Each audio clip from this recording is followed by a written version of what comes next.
ও ভাই আমার বিয়া করাও। কথাটা কে কইলো? আমি কইছি এই ঠান্ডা পড়ে গেছে, ঠান্ডার মধ্যে একলা একলা ঘুম ধর নাই। কও তুমি কি কে তোর না কম্বল কিনে দিছি, তোর কি কম্বল হয় না? কম্বল দেখি কাম হয় নাকি? যে ঠান্ডা পড়ছে বউ ছাড়া কামই হবো না।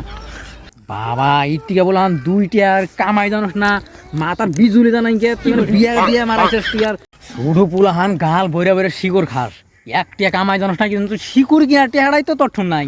আপনি বিয়া করে তোর বড় কি খাওয়াবি কাছে? এই জন্যে দাদা আর 2টা বছর দেরি করো, 2টা বছর পরে তোমারে বিয়াটা করামো, মানে কষ্ট করে অল্প একটু থাকো। এই যে আমি ছুঁয়ে গেলাম, বিয়ে আমার করেন না, না করলে বেজাল আছে তুমি। কি সমস্যায় পড়লাম কও? ছুডু ভাই বিয়া করবার নিয়ে পাগলা হয়ে গেছে, আমি তো তুই বিয়া করা হলাম না। ওর কিভাবে বিয়া করে ওর কিভাবে বুঝাই, মাথা আমার কাম করে না। বাড়ি ফেলে যাই আগে।